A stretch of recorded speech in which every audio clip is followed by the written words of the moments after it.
Glad to have you join us on today's edition of the Market Report on ADBN Television. My name is Adefola. Thank God it's a new month, a bright new month of July that we are in.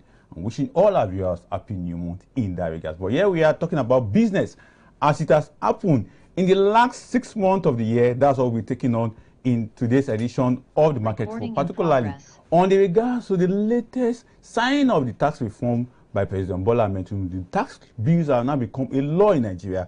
Although operational, it will start in January 2026. Another very significant development news will be taken on as a discussion point is the Dangote CNG truck that have now become a eye of laudable project coming from Dangote, as many Nigerians are looking on to this particular engagement. And I'll be engaging Professor Ken Ife, who will be joining me via the virtual experience so that we can have a very deep and incisive discussion around the newly signed tax reform bills, as well as the Dangote CNG trucks that is now available that will be distributing PMS across Nigeria. What benefit are we going to derive from it? Although Dangote is saying, with this new truck, 1.7 trillion will be saved yearly from transport of PMS, cost across Nigeria. And again, on a tax bill, it is now a big development in Nigeria that we now have a new regime in terms of tax harmonization, tax law in Nigeria, as well as our government revenue, as well as attracting investors into Nigeria economy has come. Joining me all the way here in Abuja is Professor Ken, who will be helping us to understand some of the intrigues in regards to some of this development as we look forward in our discussion today. Well, here we are, President Bola Tinubu, few days back, signed into law the tax reform bills. The four bills include the Nigerian Tax Bill, the Nigerian Tax Organization Bill, Nigerian Revenue Service Establishment Bill, and the Joint Revenue Establishment Bills tax. This Tax Act of 2025 will become operational from January 2026. As Nigeria, we are praising the President Bola Tinubu tax bill signing. Dangote Petrol Refinery roll out 4,000 compressed natural gas CNG power truck for the nationwide distribution of petroleum products, which is expected to save Nigerians over 1.7 trillion annually. That's yearly. This bold step will see the privately owned refinery absorbing over 1.07 trillion annually in fuel distribution costs. The initiative is also poised to significantly benefit over 42 million micro, small, and medium enterprises. You hear me? Small businesses, 42 million of them, MSMEs, will be benefiting from this Dangote initiative by reducing energy costs as well as enhancing profitability. This initiative will also eliminate transport costs for fuel marketers and large-scale consumers, who is expected to help them reduce pump price and inflation. And talking about pump price, just this morning, a breaking news came from Dangote. It has now slashed its ex-depot price by 840 naira. So from Dangote refinery, you can buy PMS via trailer at 840 naira per liter. From August 15, Dangote will roll out all these 4,000 trucks that will begin direct petroleum distribution across Nigeria, across filling stations, industrial facilities, and other high-volume consumers. If you talk about high-volume consumer, we're talking about big factory, big company who normally buy petroleum products in thousands of liters. Talking about 45,000 liters, 50,000 liters, and 60,000 liters. So, economics analysts are saying this is a timely resolution of long-standing challenge in downstream sector that will allow Nigerians to enjoy the benefit of local refining. And joining me on the show today is Professor Ken Ife, development economist and president of Institute of Professional Economics and Policy Management, who will be helping us to understand the benefit of this tax law that has been signed into place by President Bola Tinubu and the initiative by Dangote, who has now made it an opportunity for Nigerians to now have affordable, accessible, and quality PMS product, diesel product, and kerosene product. You'll be joining me virtually, and for us to understand some of these intrigues, let's go for a short break. When we return, the show will continue in earnest. Experience a revolution in your understanding of the gospel. Jesus didn't come to the earth to make us rich. He didn't come to give us money. He didn't come to give us cars and houses. He came to solve a problem that no human can solve. And that problem is the problem of sin. Join Dr. Abel Damina on Daily Riot Live. Daily Riot challenges traditions, unveils New Testament realities, and unveils your true identity in Christ. No religion, no fear, just the raw truth of God's word. I don't know Adam. I didn't do what Adam did. How can I be born today innocent and I inherit the sin of Adam? It's not possible. God is a God of justice. Tune in daily at 10 p.m. It's not just a teaching, it's a riot against ignorance.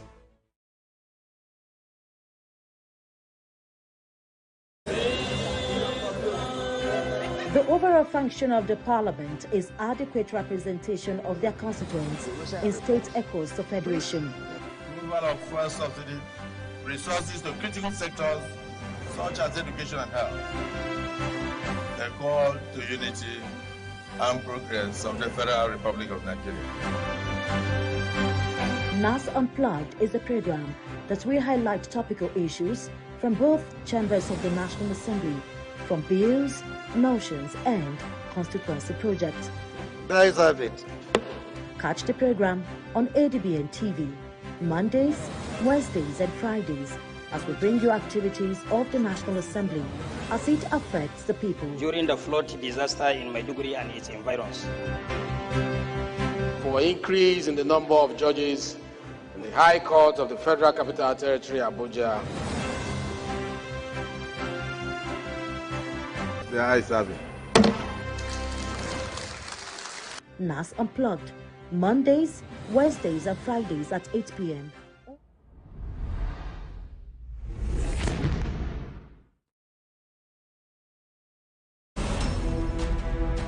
Power, policy, politics. What really happens behind the scenes? And how do government decisions shape your life? We ask the tough questions, break down the policies, and uncover truth behind the politics.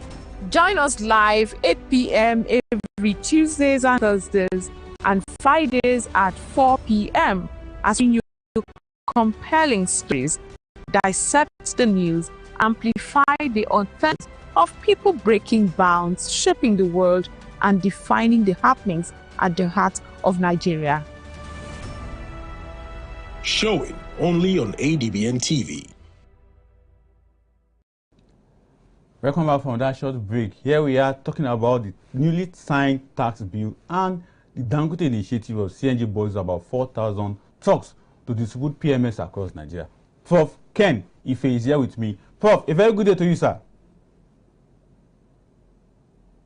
Oh, thank you for having me. Good afternoon. All right, good afternoon. So, Prof, let's get down to this discussion right now. I knew since last week we have been trying to make sure that we get into the dissection of this particular latest development around Nigeria economy. First, the signing of the tax reform bills who have now become a law in Nigeria. What is your expectation? No, it's actually a game-changing bill because the previous one predates Nigerian independence and is so anachronistic because you have a tax regime that is taxing poverty, taxing investment, taxing capital expenses. And then also, apart from that, it is not progressive. And it has all kinds of things there, like inheritance tax, the things, is killing the golden goose that lays the egg. So it is important that we reform that bill. And that tax bill has been completely revamped. And it has been done in such a way that it is not only progressive, but removes all the burden that it has on MSMEs. For example, there are about 60 taxes, only 6 of them contribute 95% of the revenue. So what are you doing with the other 55? You're just using it to strangulate businesses. It also removes discretion. It reduces discretion from the president and the governor because they always award the tax-free rebate, this, that, and the exemption and all. They remove all those discretion. Bringing in the State House of Assembly and then the National Assembly to look at any attempts to try to bring in any new waiver. And then actually moves that waiver away from everybody and anybody to the core high growth industry and critical real sector where they are needed. And then it also goes round and reduces the company income tax from 30% to 25%, and progressively is going to go down to 20%, which is a very big signal to foreign investors that you don't come in, we're going to do business with you. Then all these agents that are collecting tax, all these things, they just got rid of all of that. So there's going to be a lot of leakages plugged by this particular Reform Act. And people then it comes and does something very interesting. It promotes growth in the economy. And how does it do that? It targets the consumers. There are four constructs in GDP. You have household consumption, you have investment, and this investment tends to come from companies anyway, SMEs and all that. Then you have public consumption, which is about 7 to 8%. Household is about 78%, 74 to 78%. Then you have investment, and then you also have balance of payment. Our balance of payment has moved from negative to positive to the removal of the subsidy. We now have over $6.8 billion positive balance of payment. But now what it does to household is that the tax came and removed all those taxes on education, on health services, on food, all those areas where the low-income earner are made to bleed. So they've now freed them from those. Now, giving them more disposable income and cash means that they can actually buy more products with those monies. And that means aggregate output aggregate consumption will increase. That increases GDP.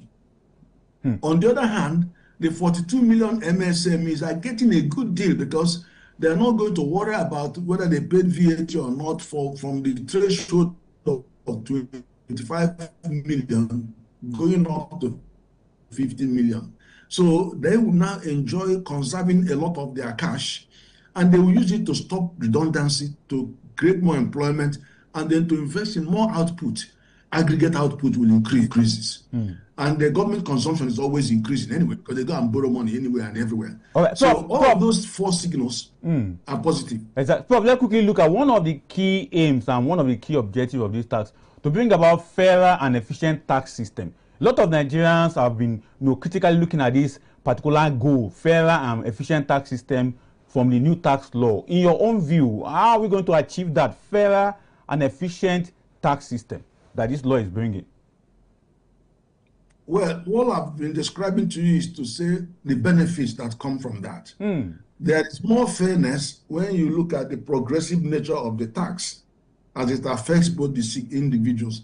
For example, it removes inheritance tax. 2, it gives exemption to the armed forces and to agribusiness.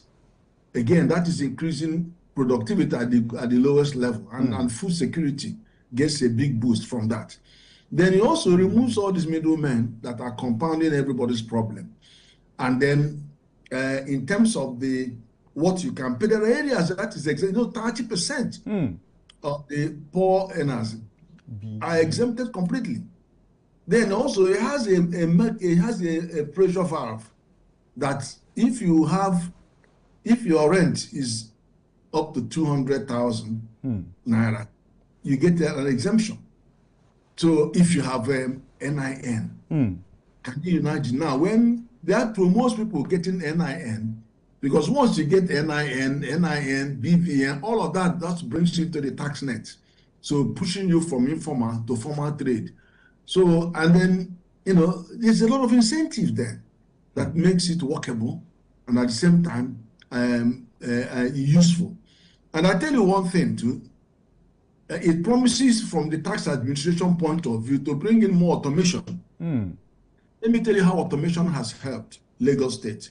Lagos State has a very complex but accessible automation system where they tell individuals, everybody, go and do self-assessment, assess yourself. And then automatically as you assess yourself, make your entry, it will issue you tax clearance certificate based on what you have declared is your tax income. You do it for the first year, do it for the second year, maybe at the third year, a tax officer will come for a review. He will sit with you and they will go through your submission. Then he wants to prove to you that you've been underpaying. He can refer you to 1 or 2 companies that are in your region doing the same thing you are doing. and that they're actually paying 3 times more tax than you are doing, then it will be apologies from you and all of that. You now begin to remit more tax, otherwise you just fall into default tax penalty. So this is a way of luring people in and collecting eventually far more taxes. Now, I hear people saying that, oh, it's going to reduce government revenue. It doesn't reduce, it increases government revenue, even from day one, because when you are plugging the holes, you are increasing government revenue. Then over a period of 1 or 2 years, the assimilation of the informal and the opportunity for the small ones to grow, they will grow into your tax net where they can pay you more taxes. And there's transparency. Exactly. Now, Prof, let's also look at another very interesting but a little bit controversial, because people are still finding it difficult on how to understand how this tax law will boost domestic and foreign investment. But from you who have followed this development right from 2023, when Mr. Oyedele was initiated as the presidential committee chairman of that particular group, you have been following them up. But in this regard, this particular boosting domestic and foreign investment, it's a little bit not clear for many Nigerians to understand. But help us to understand the boosting of domestic and foreign investment via this new tax law that we have. You know, apart from insecurity that is pervasive, one major thing that companies consider when they are making investment decisions is the clemency and the enabling environment. And the major one is tax. Can they predict tax? How much tax can they provision in their thing? Many people can't, because you have 60 taxes hitting you left, right, and center, and they're all discretional. Today you get this, tomorrow they slam one, they're taking you to court, a National Assembly is calling you left, right. That is a big problem for them. So now you have clarity, and then you have predictability on what you are going to pay. You can even see how it says, I'm reducing your corporate income tax from 30% by next year to 25%, and by the next upper year it will be 20%. They can plan this, and this thing comes to billions and billions of naira for the companies, for these investors. So they want to hear that. And then, of course, the fact that they are not going to be paraded and stampeded by all kinds of agents coming in is another big plus for them. And then they can see how their entire supply chain are moderated by the effect of this new tax reform. So it is not a small thing for them. So it's very, very important, both for domestic investors and also for foreign investors. Very interesting. Prof, let's now get to another very cheering news that we have been celebrating. Those of us in the corridor of Nigerian economic and financial aspect, we'll be celebrating a little bit of this cheering news coming from Dangote. And we also had another big news coming from him this morning. But let's first take the news that we had yesterday, that many Nigerians are also trying to understand what is behind these Dangote freebies. 4,000 CNG tankers coming to distribute fuel across Nigeria to help Nigerians save 1.7 trillion naira yearly. Prof, is Dangote turning to a Father Christmas? First of all, he's a man that puts his, that follows his word. In other words, he will call it a kueme in Igbo land. That is, he does what he says he's going to do. But we've also lived with a lot of politicians that say what they want to do and never get to do them. Now, what it is this. There is what we call a history of inconsistency, of misalignments, and all kinds of anything that can go wrong in the supply chain, in the fuel distribution, storage, logistics chain. And that is all fueled by corruption of all sorts. You've seen when we had fuel subsidy crisis, and then people were confessing how much they are doing. Say they send in 30 million liters, and then they eventually record 90 million. There was nothing that could go wrong that didn't go wrong with that fuel distribution crisis that we have, fuel crisis. Then you came for PIB. We struggled for 20 years to get PIB in. We already signed it, but the man has tried. Then President Bola Tinubu now came in and is implementing the PIB. Now, when you touch people in their comfort zone, they will put a fight. And that's what you are seeing now. So that corruption that has riddled that sector, that has refused to allow 330 million, 230 million Nigerians and 42 million MSMEs to enjoy the fruit of our labor, the gift of petroleum that God has given us. Somebody is holding us to ransom. Let me explain how that works. If you go to the gantry, the fuel is coming out at 825 naira. Now, that 825 naira, who gets what in the 825 naira? There are companies that have done the prospecting and that bit, they get something.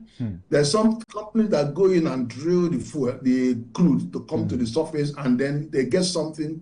Then there are transportation of this, either ship bringing it from America or getting it from wherever, or pipeline. They get something. Then the people that now refine it get something. So that thing is sliced up with very, very few pennies and dollars that naira that people get. Now, distributors, middlemen, take this product, instead of putting in extra 50 naira on it or 10 naira, some of them put 200, 300 naira. So look at what they are taking. In rural areas, many of the petrol stations have shut down, they're not getting fuel. And then you carry jerrycan going around 20 kilometers to go and get fuel. They paid 1,250 naira. Somebody there is hiking that price and making a kill. But the people that have made all these investments are struggling to get 50 naira for the segment of their investment. Now that's not. And the thing is that it is also fueled with corruption, because the first job you expected the midstream and downstream PRA to do is to establish the correct quantity of fuel consumed in Nigeria. But they haven't. They haven't even tried to do that. That's their first job. What are we consuming? We know that when we had border closure, suddenly the consumption went down by 30%. And all the states across the ECOWAS region in the sea, all of them were screaming, going up all the way to Senegal. Their price of fuel went up through the roof, showing that Nigeria was actually smuggling these products into them. So it wasn't a down. Now, Dangote has come not only to de-risk that sector, that transportation, the logistics sector, de-risk it, to bring trust on that supply chain, and then confidence, so that people can narrow down their margin to something reasonable and transfer that benefit to the 230 million Nigerians and the MSMEs. Why is it important to the MSMEs? I think I'm coming to that, Prof, I'm coming to that because we are being told by Dangote that 42 million micro, small, medium enterprise are here to benefit from these 4,000 trucks that will be distributing PMS across them. But many Nigerians will be wondering, it's a huge expectation. How is it going to fulfill this to this SMEs? No, the thing is this. These MSMEs, I want you to understand that we have 42 million MSMEs out of 90 million in Africa. While Nigeria is 15% of 18% of African population, our GDP is less than 15%. But our entrepreneurship is 48%, which means that this entrepreneurship, these people who generate 80% of our wealth, that these people and employment, 90% of employment, they are latent comparative advantage for Nigeria. So whatever you do to increase their productivity, their efficiency, ease of access to fuel and affordability of fuel, will have a knock-on effect on our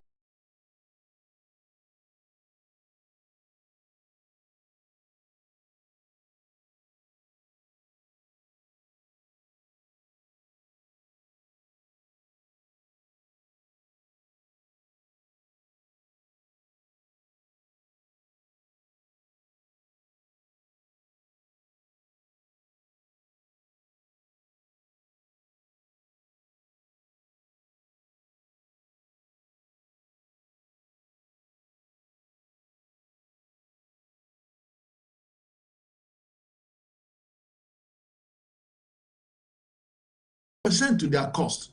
So when you attenuate that pressure, then it's going to be more profit for them.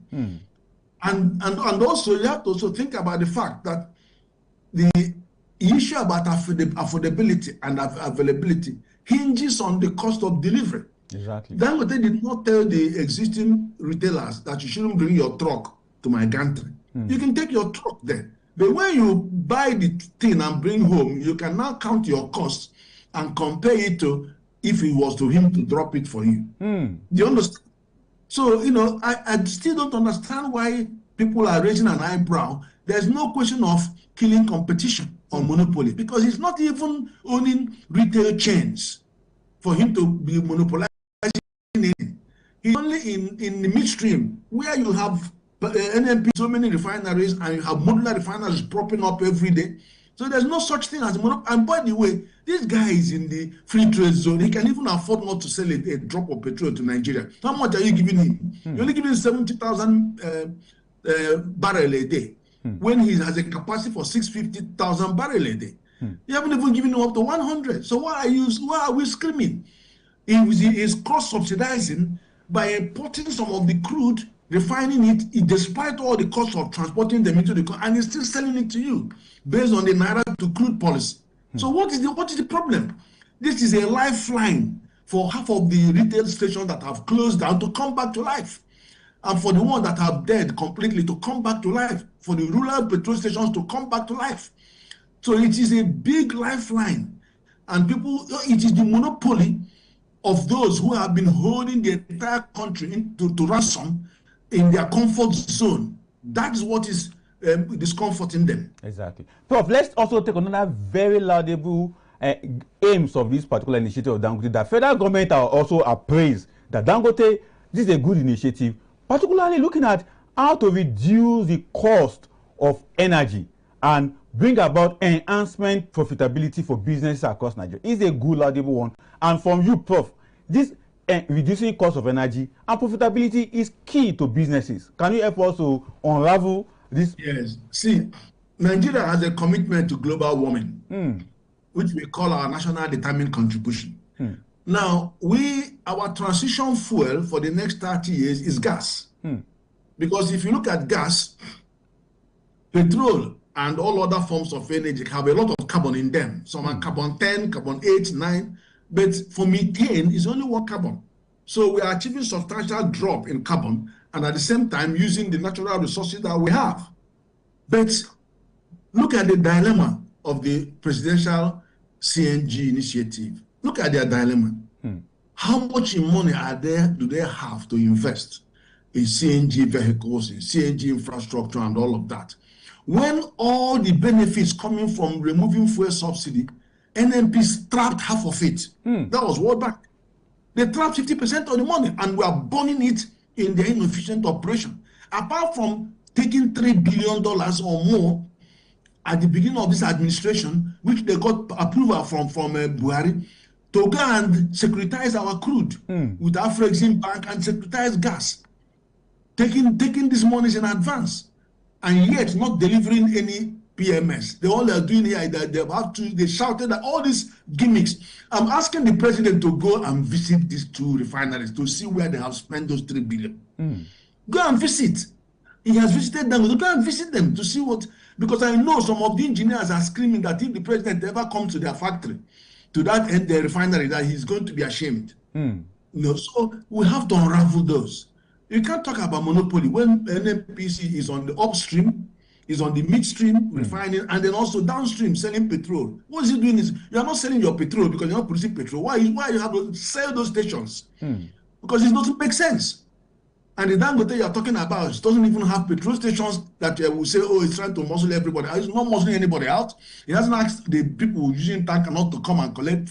So what is going on? It's lifeline, which people are not taking advantage. And I want to tell you something. 1.7 trillion divided by 230 million Nigerians. Every Nigerian is getting a handout of 7,400 naira. Now, if you look at Nigerian household, you say that each household, father and mother and 4 children, that's a household of 6. It means about 50 million households in Nigeria. Each household is getting 42,000 naira rebate on fuel.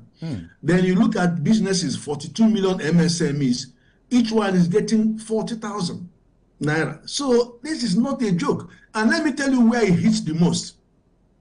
We have mission critical industries and service providers whose life depend on the availability and affordability of this fuel. You have the airports. They must run 24/7. How many times have you been in the airport and the light went off? Look at the hospital in the middle of operation, the light goes off. Look at hotels. I know hotels that consume 3-4 drums, over 1,000 liters a day. Think about how much it is. It's over 1 million. Then you look at other people like educational institutions, universities. These are the people that need the availability of power. Their engines suffer because of the poor quality of adulterated fuel being given to them.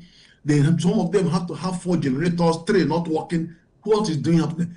Because they are importing fuel that don't meet the requirement. Now, there are about 11 things you measure.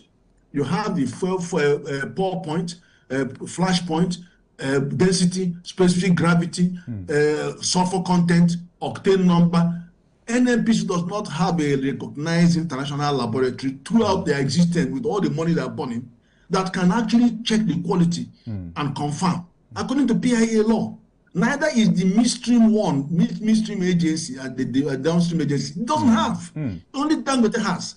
Prof. And his quality of his products meet E5 and E6, Euro 5 and Euro 6 standards. Exactly. Highest international standards. That's why America is buying from him. Saudi Arabia, all these African countries are buying from him. Exactly. Prof, we have to leave it. What are we coming to? What is the war turning into? Prof, we have to leave it here for today because I know this is a developing story, it's a developing initiative from Dangote. August 15 is the D-Day that all this talk will be running around Nigeria. And I hope we'll have you on set so that we can dissect the development going forward. But we want to appreciate you for coming on the show today, Prof. Thank you. All right. So I've been speaking with Professor. All right, sir. Thank you for coming on the show. I've been speaking with Professor Ken Ife. Very passionate about Nigerian. Anytime Prof come on the show, you see him, bringing out his energy, positive energy on how best we can ensure that Nigerian economy grew. And with the Dangote initiative, the tax reform that has now become a bill in Nigeria, these are very expressive, instructive policy economy of the federal government of Nigeria, which we need to support and ensure that it works for every Nigerian. And for Dangote, kudos on his side. 7,000 naira for each household as you consume Dangote PMS. Kudos to him. We'll go to Nigerian stock market and see how the market has performed today. Although, as the summary is being shown on the screen, and I know a lot of traders on Nigerian stock market are already having a mixed feeling. 1st of July, we are seeing a bearish outing which does not show profitability at any point. We talk about profitability with Prof, but here we are on Nigerian stock market. There is no profit today for all players because the market went bearish, a reddish outing, even though we have 128 listed companies, 32 gainers, 31 losers. Market capitalization 76 trillion naira, market valuation 43.297 trillion naira, 127 improvement. Although I was shocked when I went through the data at the end of the market today and I saw 127 improvement in volume, but it wasn't an impressive outing as many will hope or expectation on the part of the player, because 127% improvement in volume is huge, but the profit and outcome is quite disappointing, a bearish outing for that matter. 239 improvement in turnover, also very impressive. I think it was about 25,000 deals altogether that was done on the Nigerian stock market today. Then 15% improvement in deals. But the 1 week gains of 1.18 is quite disappointing. 4 week gains of 7.22 is also not encouraging, although on the flip side, you can say it is still better than having a zero at the point. Then we have a year-to-year gain of 16.57, which is also very instructive. Although, summary is that it's a bearish outing. On the top volume side, we have Wando with 371 million naira shares. This is huge on the part of Wando. Access holding with 328 million naira shares on that side. Then UAC Nigeria with 129 million naira shares. This is how the outing on the Nigerian stock market, a bearish outing, not profit at all, but tomorrow could be better.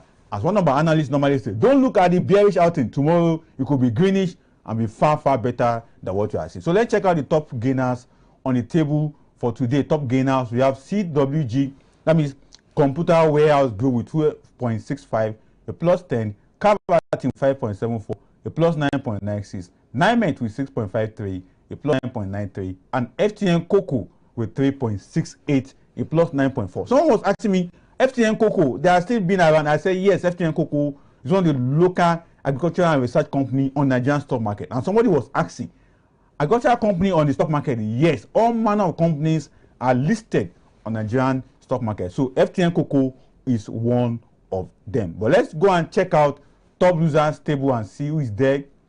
The top loser side of the table, we have Learn Africa, one of the local, international, local as well as the foreign mixed together publication company with 4.59, a minus 10. Julius Berger 112.00, a minus 9.97. C Listen 4.64, a minus 9.90, and Thomas Way 1.88, a minus 9.62. About Julius Berger, it's a construction company, but it's also listed on Nigerian stock market. You can see how beautiful, how robust Nigerian stock market with all different companies from different sectors, mining, oil, finance, and the rest of them are part of Nigerian stock market. But for the summary of today's market is that it is a bearish outing that show no profit on the first day of the first line in the month of July 2025. But tomorrow could be better than what we are seeing today. But let's go and check international commodity, energy commodity first, looking at WTI, Brent crude, OPEC basket, and the rest of them.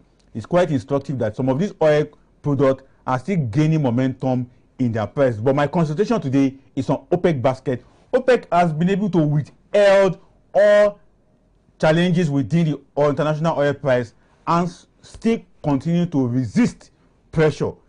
And the price is $68.13 as of today. But WTI is 65, Brent is 67. But for OPEC, it is $68.13 per barrel with a plus 0.21.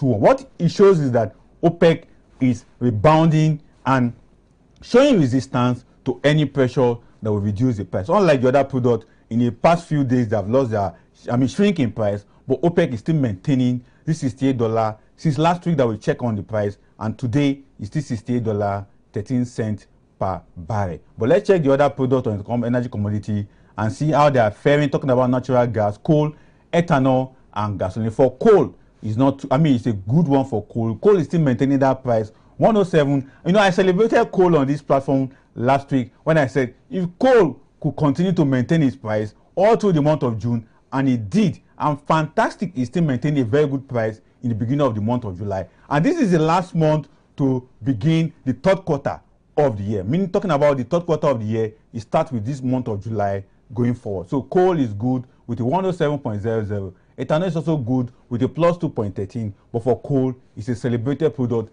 having maintained a very robust price above $100. In the past, we normally see coal at $80, $90. But here we are, 107 all through the month of June. Fantastic for coal, and it has done that pretty well. Also, starting the month and the third quarter of the year 2025. Talking about July. Now, gasoline is a plus 0.32. Also very pretty good. But for natural gas, the price is not good in as thought today, talking about natural gas. But we expect the price to also beef up coming days in the week. But let's check pressure on industrial metal and see what is happening to gold, silver, and copper as well as steel. For gold is a good one, a plus 0.59. For silver, a plus 0.40. For steel, a plus 0.00. Meanwhile, for copper, it's a minus 0.47 as it stands today. Although many are saying that the copper market is not as boostful, it's not as robust as the other products, talking about gold, silver, and steel. But I can assure you that copper is also very, very significant international market, because most of the wiring product that you see across the world, it is being made from copper. Another gigantic electronic manufacturing engagement is also copper make a lot of input in that regard. But let's check out the next page of precious and industrial metal and see how they are doing. Iron ore is fine, palladium is fine, except for platinum, they are shrinking $1 reduction, talking about a minus 1.45. But for lithium, it's a very good one for lithium, standing today at a plus 0.25. Then for palladium, it's a plus 2.45. Iron ore, a plus 0.14. For platinum, a minus 1.47 as it stands. But let's check Nigerian FX market. That is where the big dissection, discussion, and one of the robust econometric argument analysis has always fall on Nigerian FX market. Anytime you are discussing Nigerian FX market or foreign exchange per se, it brings out the best in an economist. But here we are, Nigerian naira to dollar exchange is now 1,529.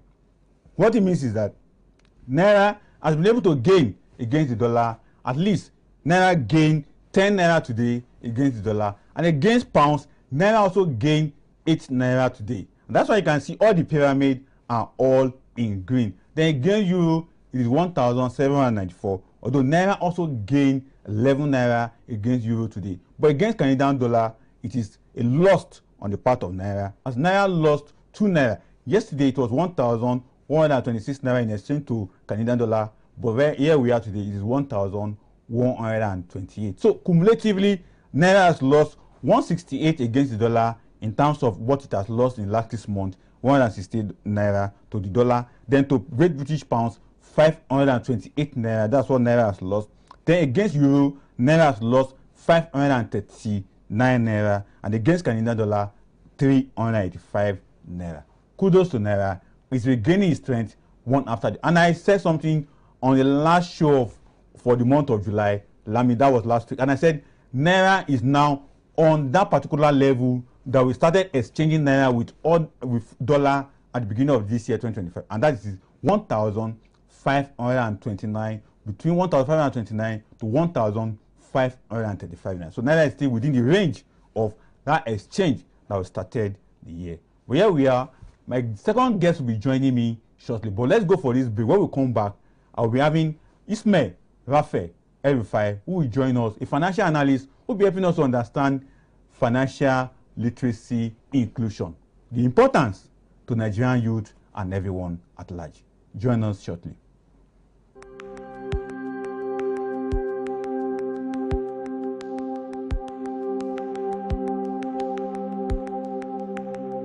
Welcome to the Niger Delta, a region of incredible beauty and stark contrast. From its breathtaking landscapes to its rich cultural heritage, this is a place where history and modernity collide. But beneath this serene surface lies a story of struggle and resilience. The Niger Delta is the lifeblood of Nigeria's economy, home to vast oil reserves that fuel the nation, yet it is a land where the people fight for their share of the wealth. Join us on the program Niger Delta Today as we explore the heart of the Niger Delta, discover the vibrant cultures, the struggles for environmental justice, and the stories of the people who call this place home. This is the Niger Delta, a land of contrast, a story of resilience, a journey of hope. Don't miss our exclusive series, Niger Delta Today, every day at 12 noon, only on ADBN TV. Witness the untold stories, experience the journey, be part of the change.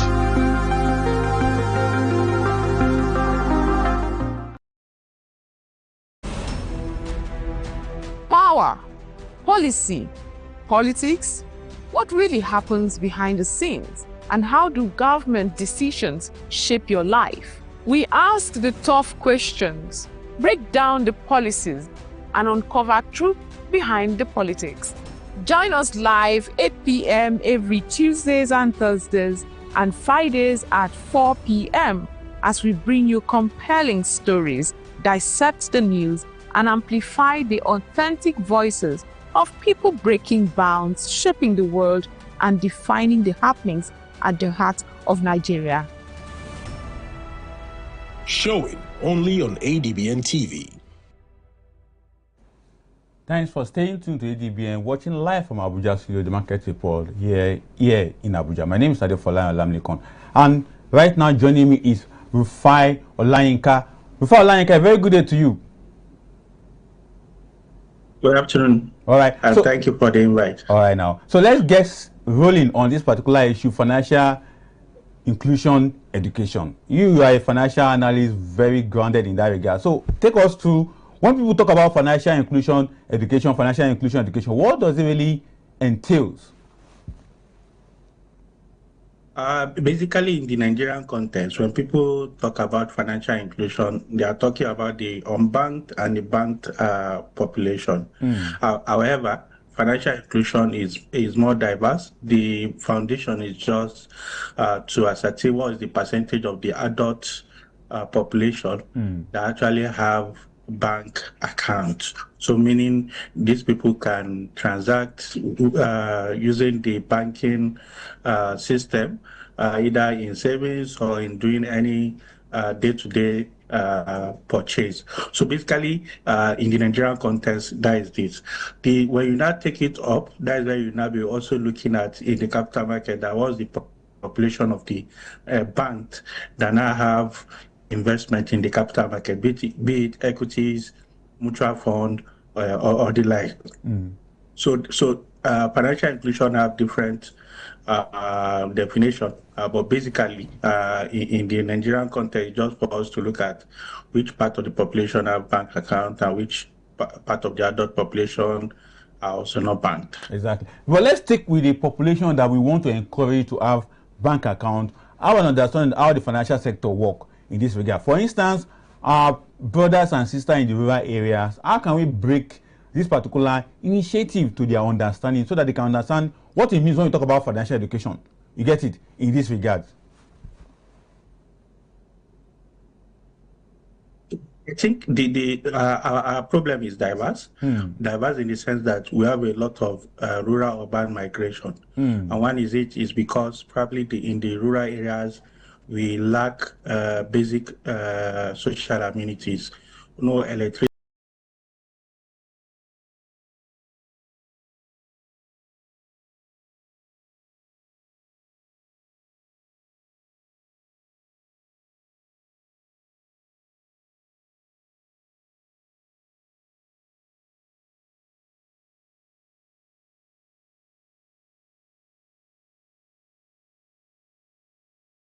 Open tier 1 account whereby the limit to the amount that can transfer.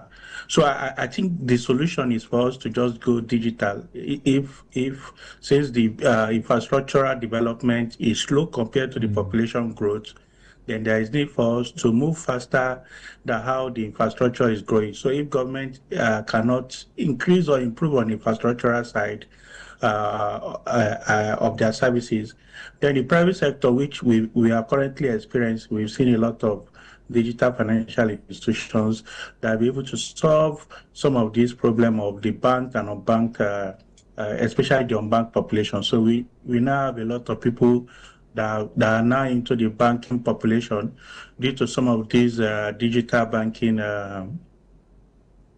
entities that have been licensed by the regulators. Since most of the adult population have access to GSM, which is, and whether it has network or no network, most of them can actually open a bank account, and they can also probably use the point of sales in either to send or withdraw capital as it may. So I think every society has its own unique problem. We cannot be using the same banking system in the Western countries to address some of the financial inclusion problem we have in a country like Nigeria, whereby we have problem of electricity, problem of access to rural roads, and the likes. Exactly. Now, a lot of people that are watching right now will be asking, okay, financial inclusion, financial education, and what are the benefits? But in this regards, I want to help us to understand, dissect this particular one.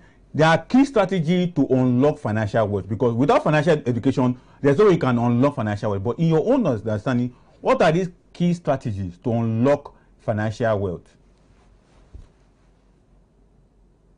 So unlocking financial wealth will come with different strategy.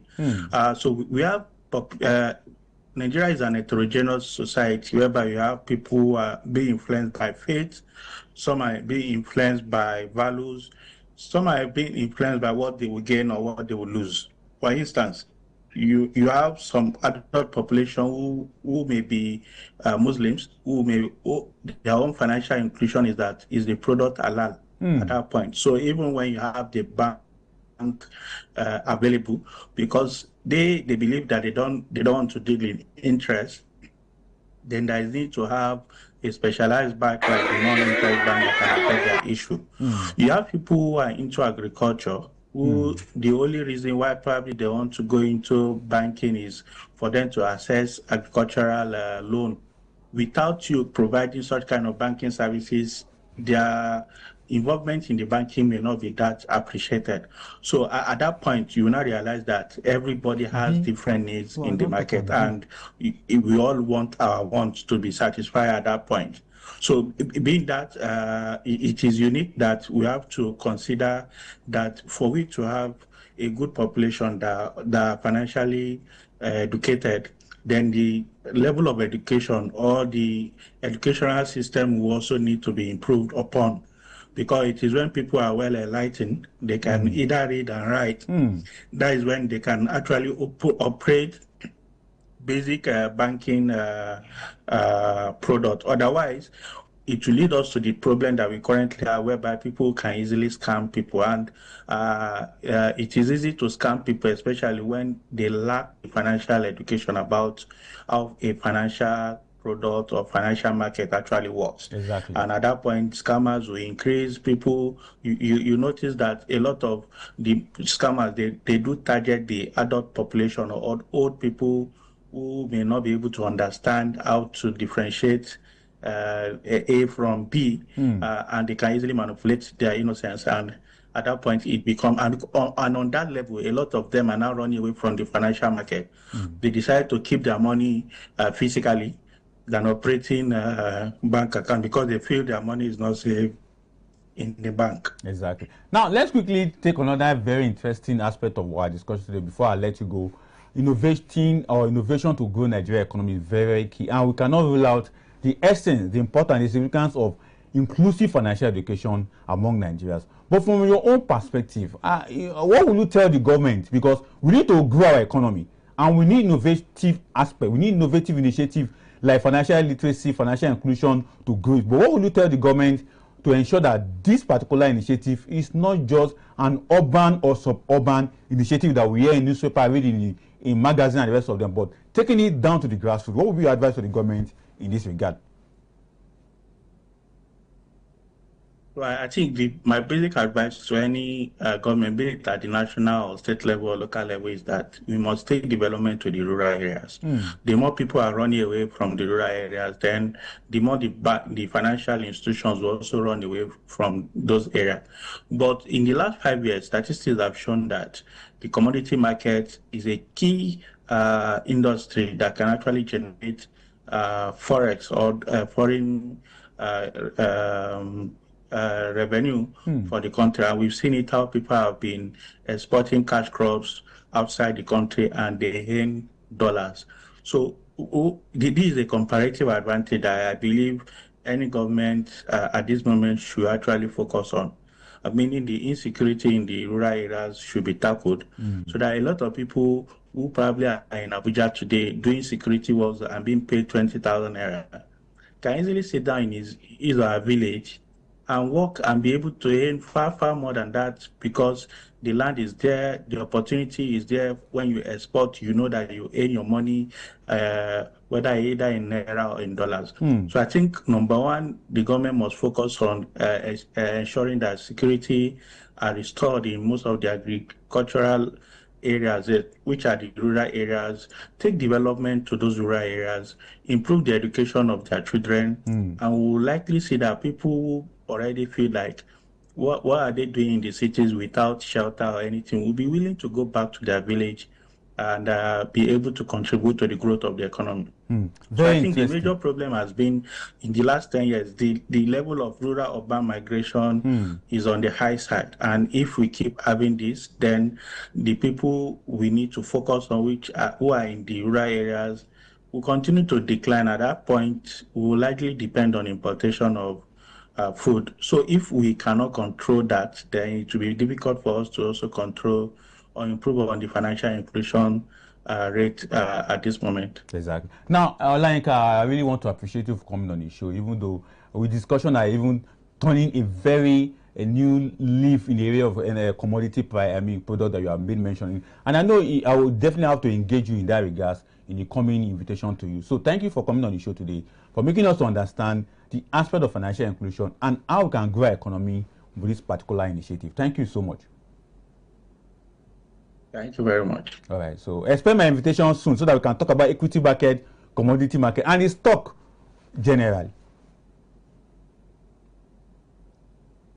All right, I've been speaking with Olayinka Rufai, who have helped us understand financial inclusion, what it entails, and how we can really get it down to the rural area. Because for him, when we get that done, a lot of Nigerians who are migrating from the rural to the urban, who have a sense of belonging to do businesses at the rural area, particularly with the land for agriculture that the government has been promoting so far. This will be the size of the Market Report show today. My name is Fola Olamide. Till we come your way next time, I want to say thank you for staying to ADBN and watching all our programs right from the daybreak of today. I want to say stay tuned and stay safe all through. Bye.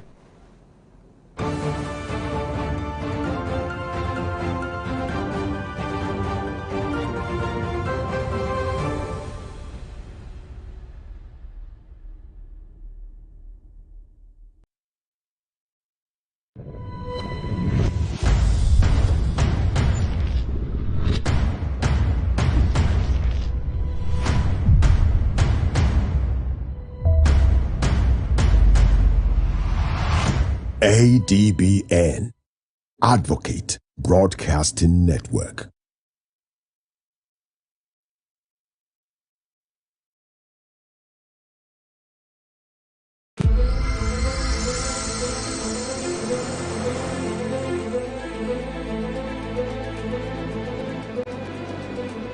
The future of our planet depends on our daily choices. But with the ever-growing demand for energy, innovation and industrialization, how can we balance our needs with the need to protect our environment? Exploring a greener world, one story at a time. Carbon Footprints is your guide to a sustainable ecosystem. Join us as we explore the intersection of energy, innovation, industrialization, and the environment on Carbon Footprints every Saturday by 11 a.m. Together